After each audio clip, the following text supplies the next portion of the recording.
Dans cette nouvelle masterclass sur l'astrologie, je voudrais revenir sur certains points concernant la binarité, puisque vous savez que pour moi, l'astrologie ne peut fonctionner que dans la binarité. Un temps dans un sens, un temps dans l'autre. Et ainsi de suite indéfiniment.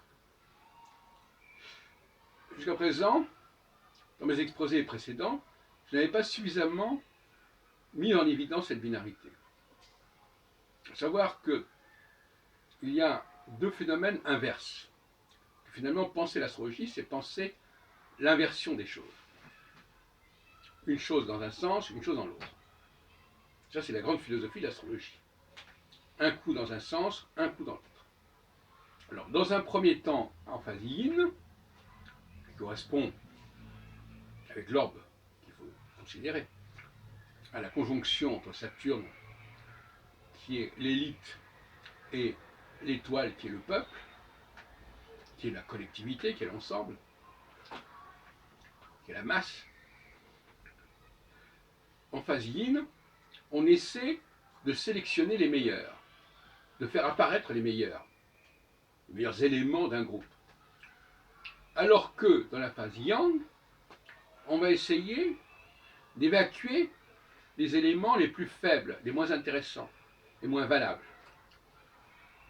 Quand vous avez cette clé-là, vous comprenez beaucoup de choses autour de vous. Il y a donc une double sélection. Sélection des meilleurs en phase yin, sélection des plus mauvais, des plus faibles en phase yang. On passe de l'élection à l'élimination. Nous sommes actuellement, comme vous l'aurez deviné, en phase yang, depuis quelque temps. D'où le dégagisme, d'où une certaine cruauté pour les plus faibles. Ve victis, comme on disait, malheur aux vaincus. C'est pas rien, ça. La philosophie yang, une philosophie de droite, d'une certaine manière, elle a pour fonction, pour mission, pour justification, de débarrasser la société des éléments les plus inutiles, les plus lourds. On se déleste, on se défait de tout ce qui n'a pas une utilité évidente. Et c'est nécessaire parfois, n'est-ce pas, d'évacuer, de faire un peu le ménage. Et donc il y a des laissés pour compte, il y a des victimes qui sont considérées comme indésirables, dont la présence ne fait pas beaucoup sens. Ce sont les maillons faibles, ce sont des bouches inutiles à nourrir, etc. etc. On est en phase yang, on évacue les plus nuls, les plus faibles, les moins utiles à la société. D'où éventuellement la réduction des aides sociales. Pourquoi perpétuer l'existence de personnages fragiles et finalement peu performants? Telle est la philosophie de la phase yang. A contrario, la phase yin va prendre le contre-pied de cette façon de faire. Ce serait plutôt une philosophie de gauche. On va au contraire, mais chaque chose en son temps, on va prendre le contre-pied en disant, on va essayer, alors on reconnaît effectivement qu'on a évacué, qu'on a épuré un petit peu, bon, après tout, pourquoi pas, et maintenant, on va essayer à partir de ceux-là qui ont un bon niveau, si vous voulez, un niveau, enfin, qui ont pu survivre aux épreuves de la phase yang, qui ont survécu, on va essayer de trouver ceux qui sont les plus doués. On va donner leur chance aux plus doués. On va donner à un maximum de gens, parmi ceux qui sont rescapés de la phase yang,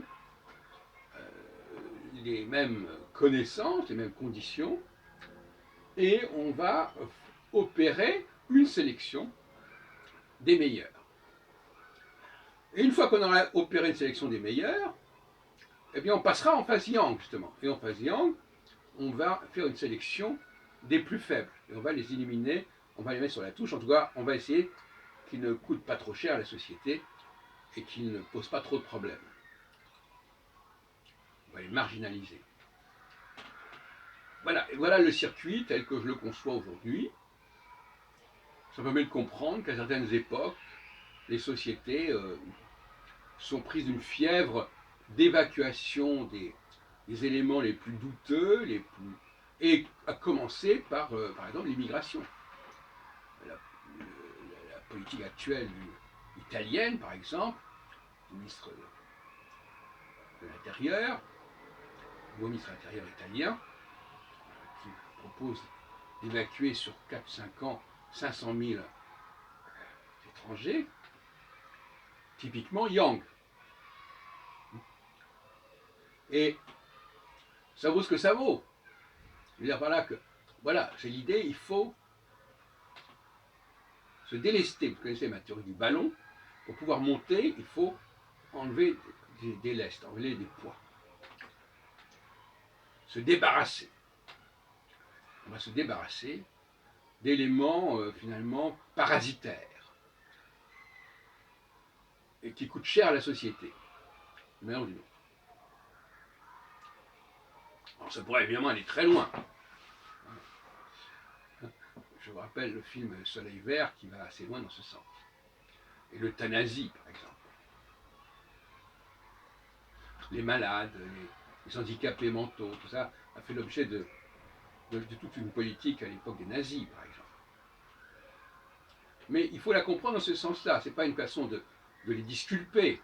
Mais il faut comprendre qu'à certaines périodes, il est souhaitable de faire une vidange et d'évacuer et d'épurer. Ça, je crois que ça paraît normal. Et à d'autres époques, inversement, une fois cette épuration effectuée, on va donner un maximum de chance à un maximum de personnes pour voir celles qui sont les plus douées. Là aussi, il y a quelque chose d'un petit peu à double tranchant, puisque on prône l'égalité des chances pour justement voir ceux qui sont les meilleurs. Donc pour arriver à une inégalité. Voilà le paradoxe. Alors la Shoah, par exemple, peut se comprendre, entre guillemets, à l'aune de cette théorie du Yang, c'est-à-dire qu'une société est en vie. Alors ça peut évidemment se discuter, pourquoi ces choix-là, mais l'idée d'avoir une sorte de programmation qui fait qu'il faut désigner un bouc émissaire, qu'il faut désigner des éléments indésirables, dont la présence n'est pas évidente, n'est pas justifiable, ça paraît astrologiquement, en tout cas dans mon système, normal. Maintenant, il faut essayer peut-être de le savoir à l'avance et de calmer et de modérer les effets de ce processus.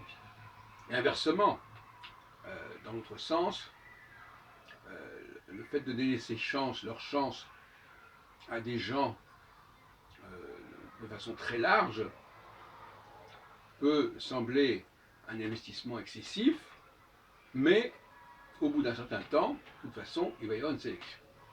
Et donc le mot sélection est un mot constant, puisque que l'on soit dans un processus de sélection des meilleurs ou sélection des plus faibles, de toute façon, on a l'impression que la société est constamment dans un processus d'examen, de qualification, de tri.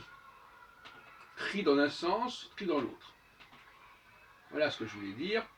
Et si on ne connaît pas cette clé-là, on ne peut pas faire de la bonne astrologie et on ne peut pas comprendre notre époque. Parce que le grand problème, c'est que si on ne dispose pas d'une sociologie dynamique, d'une cyclologie sociologique cohérente, on ne peut pas faire de la bonne astrologie. On le voit bien avec André Barbeau. André Barbeau, il ne disposait pas d'une véritable philosophie de la société, d'une philosophie de l'histoire. Ça se limitait à son travail sur l'astronomie mondiale, se limitait à des questions de type guerre ou paix. Hérité évidemment de ce qu'il avait pu vivre au XXe siècle, lui qui est né dans l'entre-deux-guerres. Bon. Mais en fait,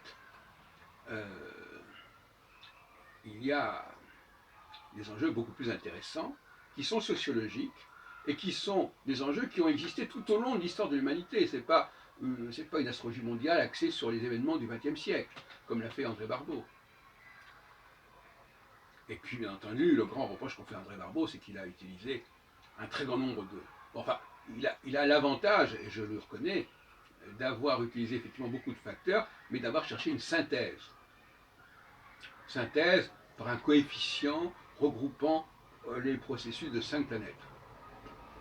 Personnellement, je trouve ça assez discutable, mais je préfère choisir une seule planète que d'en mélanger 5 et de faire une synthèse des 5.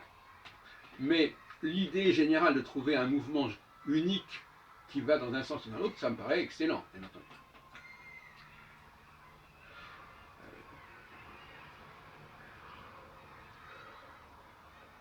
Je crois que là, il va falloir quand même considérer mes propositions comme sérieuses, comme intéressantes, comme relativement faciles à étudier, à appréhender, en s'axant sur cette question de la sélection,